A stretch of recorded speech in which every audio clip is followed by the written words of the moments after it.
It's early morning at Code Mesh, and my guest today is Aaron Lerch. Aaron, how are you? I'm doing well. How are you? I'm doing great. Are you enjoying the show? Yeah. Yep, very much so. I enjoyed the lightning talk you gave the other day. You told a great story, which I'm going to just assume was a true story. Is it a true story? It is a true story, yeah. It is a true story. And it's about hacking, and it's about stalkers, and it had human drama in it. Take us through it. All right. Yeah, so I should clarify or put a disclaimer out there that this in no way represents the company I work for, my family. Any association to me is not related to this at all. Or the country of Colombia. The country of Colombia, yeah. I don't condone the things that I did. Except in action, I guess I do. But no, it's not things that I would necessarily recommend. Okay, so what I'm hearing is that you did some shady things. A couple of shady things for a good cause. Yes, yeah, that's why I called my lightning talk a dip in the dark side for a good cause. Did a few things that normally we would not do, but and I'm not necessarily an ends justify the means kind of guy, but in this case, I was. Might be true.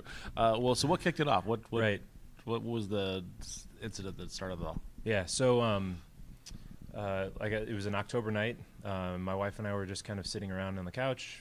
The kids had been put to bed, stuff like that, and I got a Facebook message from a buddy of mine who I went to school with, and he grew up in and now lives in Colombia. And he was like, "Dude, the country of Colombia, South America." Exactly, the country of Colombia in Bogota." Mm-hmm.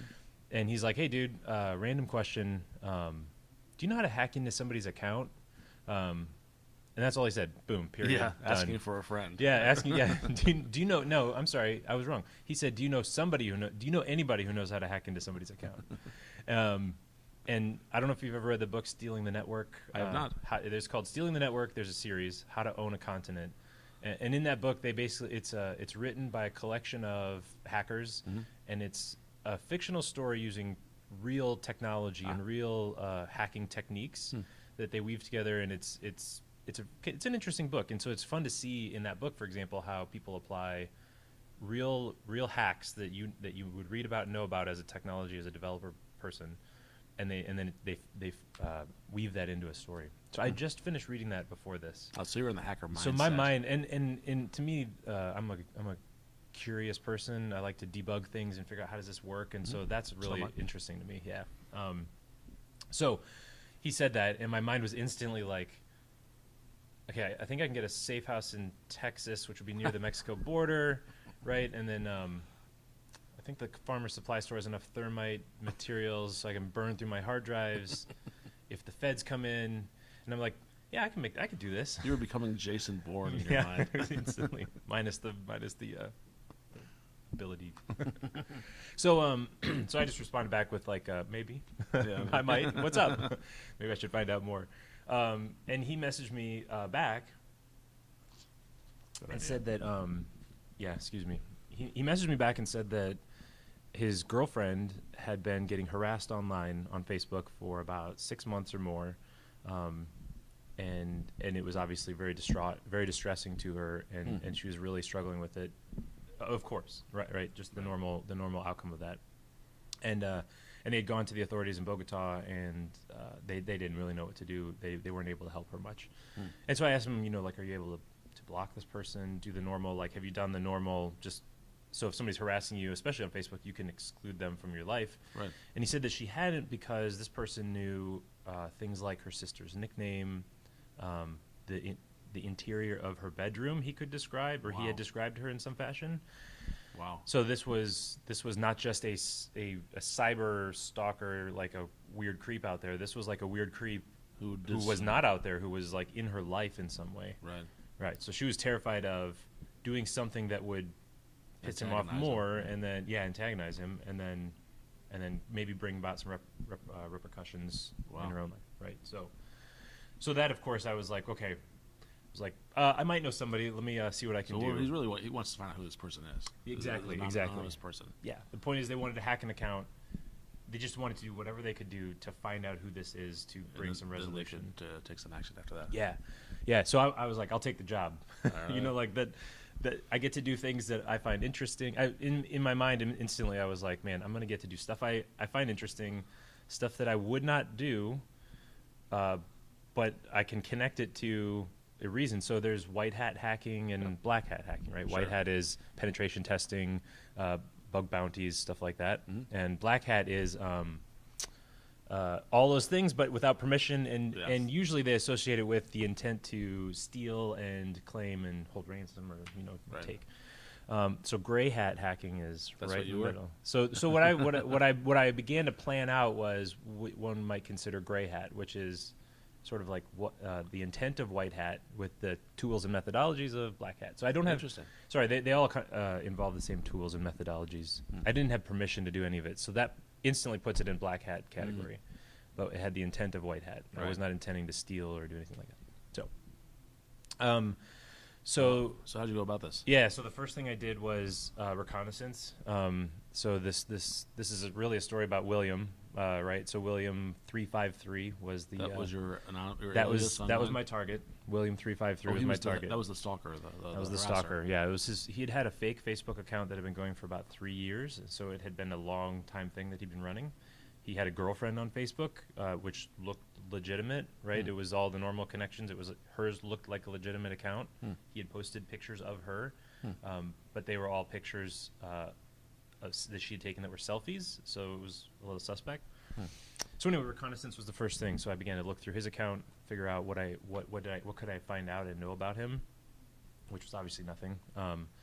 And so the next thing I decided I need to do was to begin doing some method acting and to become a 20-year-old Colombian woman.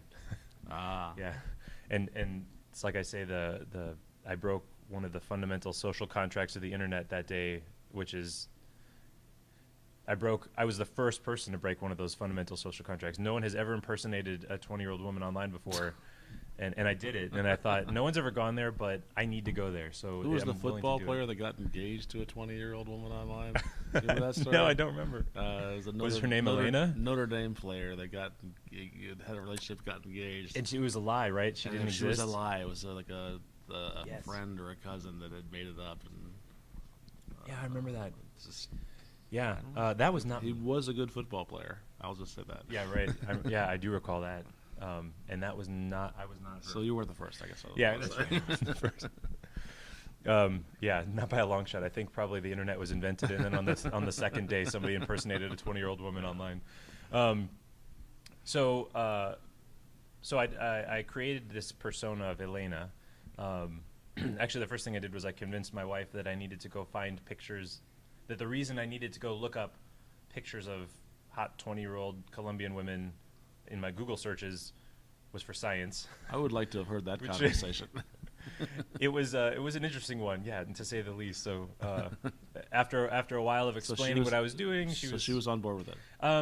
Yeah, she eventually said, you know what, whatever, I don't even know, and as we know that means go for it. That's When the women positive. say Yeah. whatever, that's basically full support. Yeah, when I explained to my wife, here's what I want to do, and she's like, you know what, whatever. That's a blank check. Let's just go for it. Sounds like you really understand women really well. Okay. I should now clarify, that I've been happily married for 16 years, so it still continues even in spite of Elena. this. Okay. Yep. All right. All right, so I created Elena. I got enough content that I could. So my biggest, actually, the thing that I was trying to overcome with this was twofold, right? I needed to get to know William more to find out who he was, but more than that, I needed to evade the fraud detection mechanisms built into Facebook and other tools that I would need to use because, If they discover that you're not really a 20-year-old woman, they'll suspend your account. Yeah, exactly. So there's data scientists and other people out there that are doing analysis of data to prevent people like me from doing what I was trying to do. So I had that in my mind as I was doing this.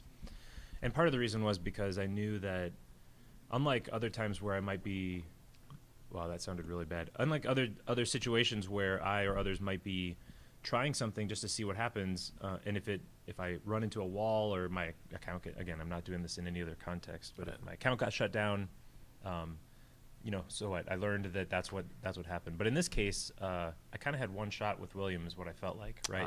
Yeah. If I was going to approach him and get to know him better in some capacity to learn who he was, if I raised a red flag with him, then the next effort he wouldn't fall for it. Exactly. I felt like I had just one shot. So I was being pretty careful with how I did a lot of stuff. So I created, fake accounts for Elena, and I began to chat with William. So I friended all of his friends and kind of made it look like, so when I approached him, it would, at least as far as somebody who's a novice using Facebook would see, oh, this person is clearly in my network or whatever you want to call it. So I began to chat with William, and I learned nothing about him from that as well. So he was pretty good at the staying anonymous and hiding himself. But in chatting with him, he clearly had a vice, which was why he was doing any of the things he was doing with this fake account. Which was he wanted to meet random women. He wanted to. It was. I don't even know how to explain it. Yeah, he wanted to meet random people. He wanted to share pictures with them, stuff like that.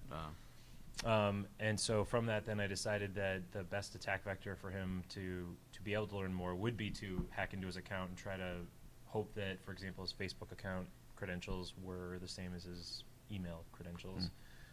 Turns out they were, because he's stupid. And so what I decided was an attack vector. Vices. What's that? That's 2 vices.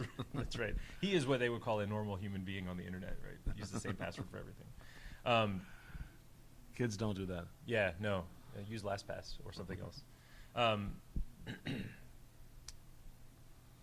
Right, so I decided that a phishing attack would be my best bet. The first thing I did was I ran out and I bought a burner phone, because I've always wanted to have a burner phone. Yeah, I don't even know if I needed a burner phone. So a burner phone, just a phone that they can't trace back to you. You buy it at Kmart. It's a pay-as-you-go. You pay cash for it. You get a number. You can call and text. Pay-as-you-go. And then when you're done with it, the idea is that you go out to the desert, chuck it, smash it, burn it, whatever, and it's done. Yeah, temporary phone. So I bought a burner phone. So I went to the bank, got some cash. I was debating, should I go to Target out of state? So in my mind, right, I'm thinking this, how to own the continent book, and I'm thinking, man, if I go to my local Target and buy a prepaid Visa gift card and I use that to buy other things online, they can track that number back to the point of origin of where it was purchased, and then they'll know that it was near me, and then they'll correlate. And then I realized that was, while plausible, the things that I was planning to do, a targeted phishing attack on one person in Colombia, is not likely to warrant that kind of follow-up. So I like the thought process. You're becoming Walter White, I think is okay. So I who didn't have the skills of Jason Bourne. Walter White? Well, the Breaking Bad. Yeah. He didn't have this. Yeah, right, exactly. He did have a burner phone. He did? Oh, yeah. That's a show that I got to catch up on. Right, so I went and I bought a Visa gift card and a burner phone, just at my local Target. And then I created he was clearly interested in pictures and stuff like that. So I registered the domain with my Visa gift card. I registered the domain fotosprivados.com. It's private photos. I don't speak Spanish, so every time I chatted with him, by the way, I would send my buddy a message and say, hey, how do I say, I'm super bored, do you want to have fun tonight, or whatever a 20-year-old, I kind of would say, what would a 20-year-old girl say, because I have no idea. Did your buddy know why you wanted to know this, to translate that? Yeah, he was sometimes I didn't tell him, but he would usually figure it out. I'd say, how do you say this in Spanish? And he would actually tell me, and here's how a person would misspell it, so it wasn't like a Google Translate. He gave me the legit, here's how you would see it online. So I looked more legit, I hope. So I went out. I went out and registered the domain, and I knew the other thing I needed to do was to set up. I knew that if I was going to start logging in with if this worked and if I got his credentials and I was going to start logging in as him, I knew that I needed to circumvent the fraud detection of the various. He had a Hotmail account, so Hotmail. I knew that he had a Hotmail account because the Facebook. I clicked, I forgot my password, and it says an email will be sent to a ***** z at hotmail.com or whatever. Okay. So I knew he had a Hotmail account, right? And I knew that if he logged in from Bogota and then the next login was from the Indiana Midwest region. Oh, that's a red flag. Yeah, then they would red flag that instantly. And I'm grateful that they do for when people do that to me. Right. but I did not want that to happen. So I started looking for a server in Bogota to try to get as close to him as I could, so that I could get an IP address one and log in. You would remote into the other server and then log in from there. That's the idea. Okay. Yeah. All the servers in Bogota were basically send us an email and contact our sales, and then we'll get you spun up in our data center, which obviously was no good for me since I'm Elena and not Aaron, and I didn't want to take the time. I didn't want to wait like 2 weeks to hear from their sales. Like, I didn't want to engage. I didn't even want to go there. But AWS has a region in Sao Paulo, which is in Brazil, which I thought, I guess I took a risk. I was like, I'll hope that that's close enough, or close-ish enough, at least more so than where I'm at now, so it's worth a shot. So I got to use my burner phone because to sign up for an AWS account, they send you a text message to confirm you're a real person. And so I got my text message. That's the only time you use your burner phone? Set my phone on fire after that. Threw it away. Technically, it's actually still in my office at home. Yeah, because you got to go drive to the desert to throw it away. That's right. Again, to my whole neuroses of who's going to follow this all the way through, I was thinking, man, I'm using my burner phone. I didn't even want to turn it on in my house because then it would be from a cell tower nearby. I was like, should I drive somewhere else to turn on this phone? Of course you should. Yeah. I was. Should drive to Sandusky. Yeah, that's right. I'd have a good cover, right? Could be one of 2,000 people. You never know. So I turned it on because whatever. Got my text message. The story's out now. Right, yeah, at this point, yeah, by now it's fine. I've destroyed all the evidence now anyway, so I turned on the phone, got the text message, signed up for an AWS account, spun up an EC2 instance, and from that moment on, I SSH tunneled all my traffic through that EC2 instance. So I could do everything on my local machine, and all my traffic funneled through out into Sao Paulo and then back out from there. So I didn't even need to remote anywhere else. You can set up SSH tunneling very easily like that. So I had a website with 3 pages on it, a landing page to make it look like a legitimate website for hosting private photos, which I'm going to spin off into a startup. There's like sexy women on your website. That was, I made the website. I was trying to minimize the amount of time I spent on it. So as a developer, and what I do for a living is I work at a company that we help people start new things. So I'm always thinking whenever I'm starting a new thing, like for example this fake site, I'm thinking through things like, what should the landing page be like? And I had to kind of force myself out of my default mode of the marketing side and what needs to be on this thing. So all that to say, the website was as bare bones as possible, and it was all about, we host your photos. It was just, we host your private photos, whatever that is. So like I said, I'm going to spin that off into a separate company now and run that. Pictures of Elena. Yeah. Well, no, you could post whatever picture you want to be private. She was the first customer. She was the first customer. She was my beta tester. Yeah. So the website was built specifically for her as my beta tester. Okay. So it had a landing page, a login with Facebook button that popped up, the Facebook login, but it was really a duplicate of the Facebook login. Okay. So it was exactly the same. He's going to type it in and you'll know his password. Yeah. So my hope was, right, that he's not thinking this through, that he's motivated on the honeypot target that he would get to, and that he's just going to, whatever, type in my Facebook login and then continue on. And then, so no matter what you typed in, it was, you've successfully logged in. And then it went to Elena's page of her pictures that she wanted him to see. So I had that out there. And I had my ability to tunnel in and access his systems as him. And on that site, by the way, I also captured, for every page hit, I logged to a database just because that was the easiest thing for me to access out on Heroku, which is where I threw this app. Every header and every request, I logged the IP and every header that came in. And then additionally, if it was that fake login request, then I also obviously threw in the credentials too. Right. So I had 2 Heroku data snips. If you've ever used their built-in Postgres database function, you can define some data snips, which are basically just predefined queries that you can share with other people.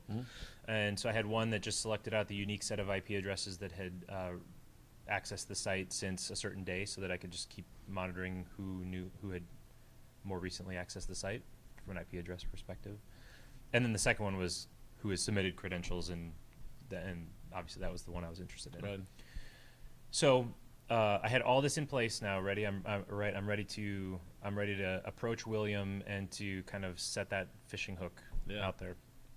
And what I did was I forgot to turn off my SSH tunnel and I went to go log into Facebook as Elena, but I hadn't been using the SSH tunnel for just for the other systems like Facebook and my fake email and stuff like that.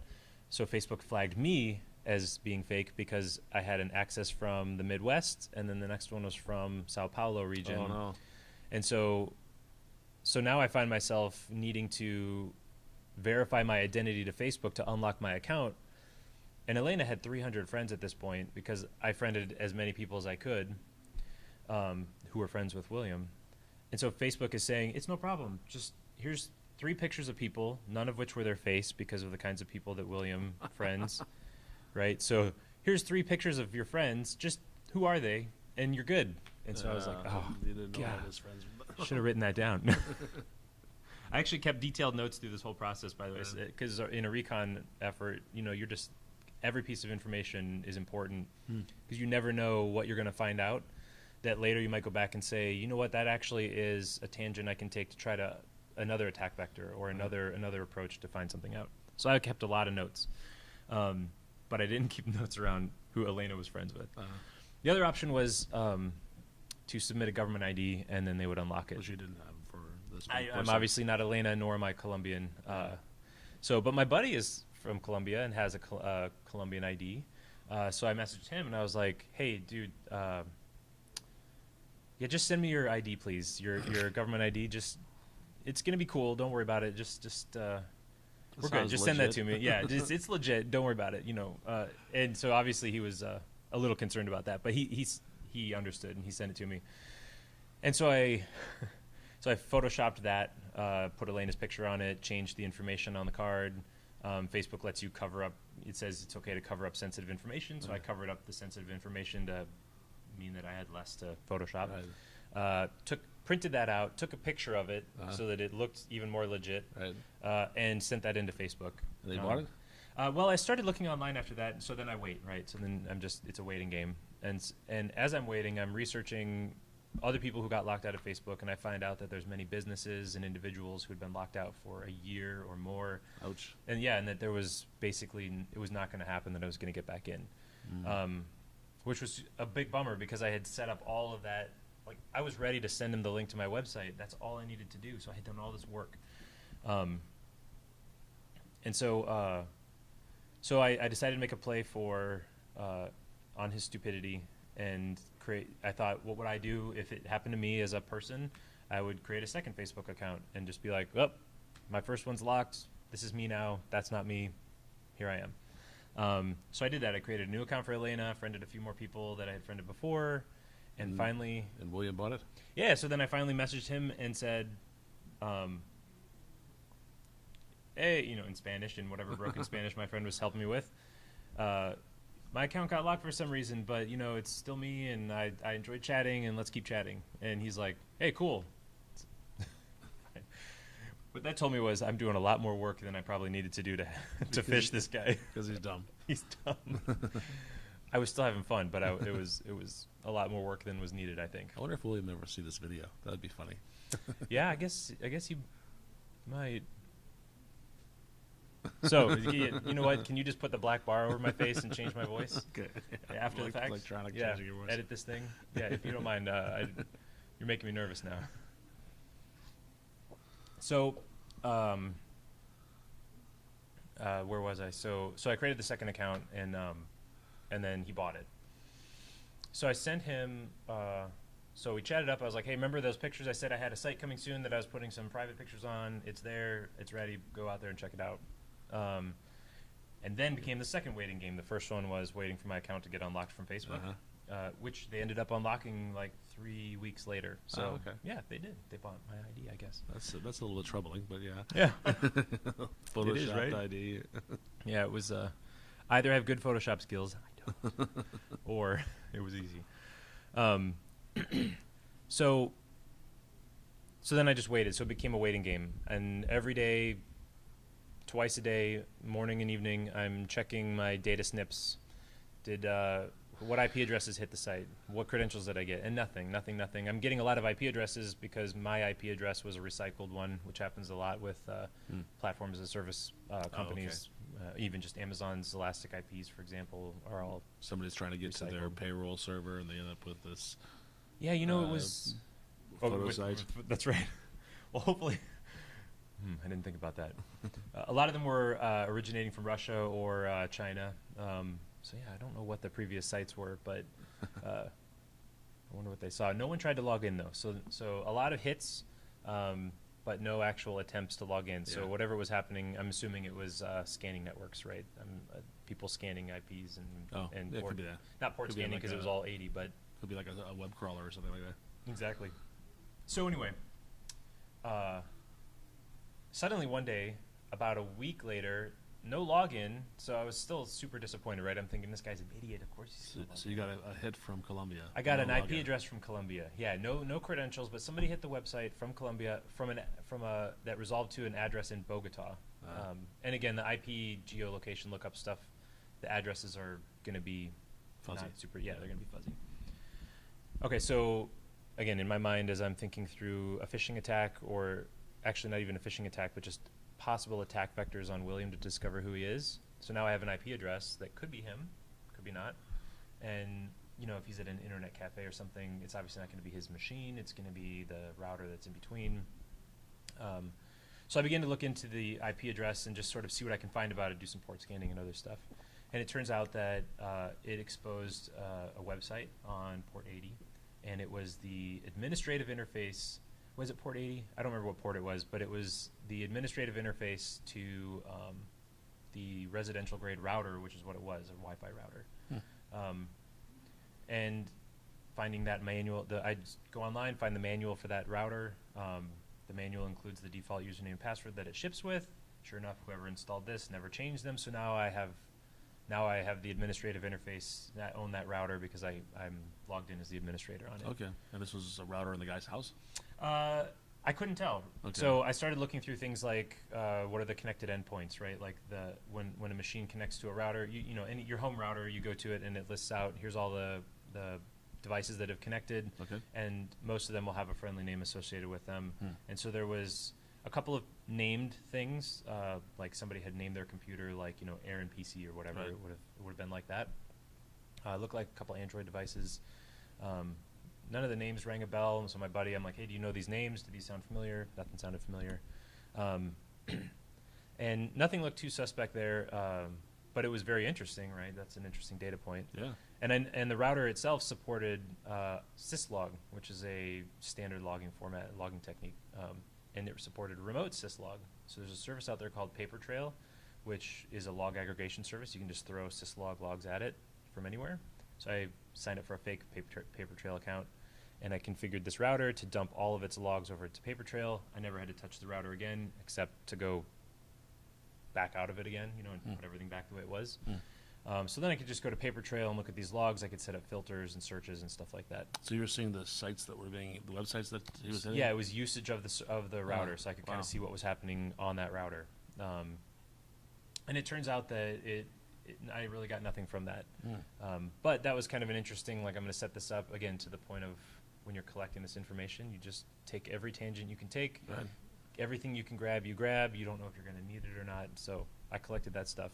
And since I didn't end up needing it, I disabled the Papertrail account, put the router back the way it was. I should have changed their username and password to keep them more secure so that they couldn't even get in. But anyway, long story short, I'm still waiting, right? So that's the one IP address that hit, and I'm still waiting, and a week goes by, and 2 weeks go by, and nothing. And so William normally would come online once or twice a week, not very frequent. But Were you still chatting with him during this time? No, I had heard nothing, right? So nothing from him, nothing on my site, and I'm thinking that's it. I've screwed this up, and he's not going to do it. And then one day I got a Facebook message, and it just said something like, "Hey, baby, you're gorgeous. And what happened to your tattoo?" Because when I had done my initial content collection for Elena's Facebook profile, I hadn't collected enough information to be able to provide stuff that would hook William more deeply, I guess. And because I actually wanted to make this a thing where if he logged in, I wanted him to think that he accomplished his goal, because I didn't want him to run away, right? I didn't want him to get to a website and then think, this is clearly not right, and then realize what I was doing. So I had to convince my wife that there was more for science things I needed to find. And I had found the person I had used to build my Elena profile didn't have additional stuff. I'd used all her stuff for the Facebook stuff. So I had to go find other things, other people that looked close to Elena, so that I could get more content. I can't think of a nice way to say it. It's dirty work. All I can say is it sounds like your wife is a saint. She is. Just going to throw that out there. Never met her, but she sounds like a keeper. I did all of this. I love my wife so much. I did all, and she's a freaking saint. I did all this sitting on the couch right next to her after the kids were in bed, so that she could make. So I was like, listen, I'm going to be totally transparent. This is exactly what I'm doing. You are going to see everything that I'm doing. I did not want there to be any hint of like anything that she could think in her mind, like, does your friend in Colombia really exist? Are you doing, what is this? Are you William? Are you William? That would be a good plot twist when they make a movie out of this. It would be a good plot twist, but based on what he did, I wouldn't want to be that guy. Okay, so obviously I couldn't find somebody that had the same freaking tattoo as Elena had, and so he's like, "Where's your tattoo?" Which I found hilarious that he noticed that and didn't and just asked, but was cool with it. It's like, oh yeah, that's new. Those pictures that are on my site are older. The end.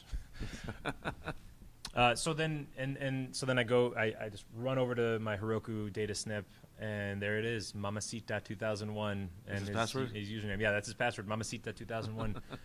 And I was like, yes, that's a win right there. Yes, I was so excited, especially after 2 weeks of silence. Now you can log into his Facebook account. So now I set up my tunnel again, and I log into Facebook, and again at every step I'm making sure that I'm not marking things on red by accident. I don't want to leave. Right. And I'm pretty sure that he's an idiot and he wouldn't notice. But to be safe, I'm doing all of the due diligence of making sure that I don't leave any traces if I can. I go into Facebook's last access, and I delete the session of this was last access from Chrome and a Sao Paulo IP address. That's gone. I didn't know you could do that. Yeah, you can go in and manage your connections in Facebook, and you can see I have an iPhone connection from here, an Android connection. Wow. Where these sessions were created and when they were last accessed. Wow. And you can so if you lose your phone, you can go into Facebook and say, kill my iOS session, and then even if they got your phone and logged into it, they couldn't get into your Facebook account. Which is interesting. I actually now build that into systems that I build. I build in session management at that level if it involves a mobile app, especially. You learn practical knowledge from this thing. Oh yeah, awesome. Yeah. So there's a lot of good takeaways there. Right. The things that I was doing are the things that I want to prevent people from doing as well. Okay, so I'm in his Facebook, and from that I can see what his email address is, and I'm in his email address, and then I'm into his email account because again, same username, password, same password across the board. So now we still don't know exactly who he is though, because it was a fake email account, and he'd never really shared. My name is Joe or whatever, and here's my address and stuff like that. But he had emailed sensitive information, sensitive pictures and things like that from his work email to his private. His Mamacita thing. Yeah. So we knew his work email. He did not have the same password on his work email. So they probably made him change it every month. Exactly. So I couldn't get into that, but at least we knew where he worked. So when we found out more about who he was, so now we know where he works. It turns out by looking through his email that he had been stalking 3 women. My friend's girlfriend was one of them for about a year. Wow. Collecting pictures of them, either that they'd posted online. I don't think he had been taking pictures, but he'd just been collecting information about them. He'd been emailing sensitive pictures of himself to other people. Yeah. You can't unsee that. I don't know who he is, but I know what he looks like from the neck down. Oh my gosh. Yeah, that one I did not look at with my wife near me. I was like, no, you don't need to see that. He actually also did have there was one picture where he emailed a picture from his work email that included, it was him and some buddies or something, and so we could see who he was, so we could see his picture. So now we know his face. So now we have his face. Still no idea who he is though. Oh, what did you send to your buddy to see if he recognized him? Yeah, actually, so to make sure that we got into these accounts fully without causing too many problems, I was still nervous about my Sao Paulo access, and I needed my buddy to access it, but he wasn't at the place where he could do the SSH tunneling and that kind of stuff. So he actually went to a pub on the other side of town, into the corner, turned his laptop away from everybody else, and we did a screen sharing session so that I could be online and with him in case he needed some support of like, hey, this thing just happened, what do I do? And then he logged into the guy's accounts and he poked around and he downloaded a lot of stuff to capture like evidence and things like that. So he actually did all that, and I just sort of watched him and just was there as support. So yeah, so we had about as much as we could get from this guy based on what we had available. And the next step was either to start to try to get into his work email more, like to do more to get further. But we felt like at that point we had a picture of him, we had some information about what his activities, and so my buddy said, you know what, I'm gonna take this to my girlfriend and I'm gonna see if she or her family know anything. And then I didn't hear back for a while, and I was busy with stuff. But I left all my accounts open, just because we didn't know if we were done with William or not. Right. And a week later, I messaged my buddy, and I'm like, hey, so, did you talk to your girlfriend? What's up? He's like, oh, yeah. So turns out it's her cousin's husband. That's who the guy was. Oh, wow. And it was just like, oh, man, like, it was a mixture of feelings, right? On the one hand, we got him. We know who this guy is. That was huge because, I mean, for my friend's girlfriend, can you imagine, like, the amount of closure that would bring of, like, the fear can go away now, at least in the sense that I know who it is, right? It's not anonymous anymore. There might still be some fear of, like, due to the close relationship, that would be kind of terrifying. But, and then I was just thrilled that we pulled this thing off. We actually figured it out. Yeah.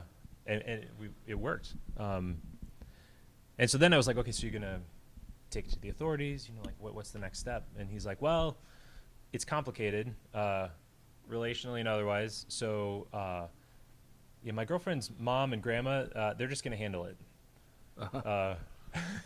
At which point, I don't know if I actually know my any Colombian girlfriend's mom and grandma are going to just handle I don't this. know if I actually know any Colombians personally, but it just seems like Colombian grandmas it just sounds really badass. So I think that's when probably a okay. grandma's like, I'm going to handle this situation. Yeah. I don't know, any culture, that's worse. Take me to the authorities. Like, just I'm ready. Take me in now. Like, no, I don't want that.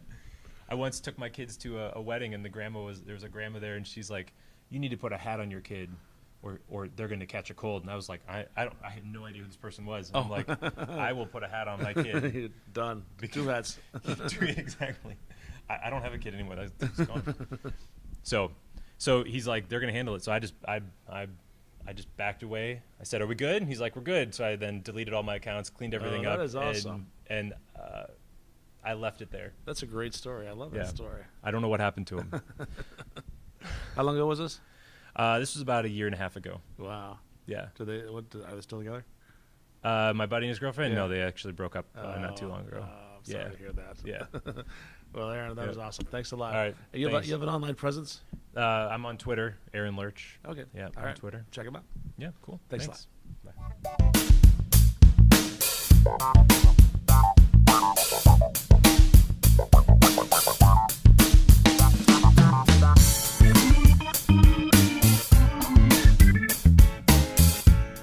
It's nice when we can use technology to help our friends.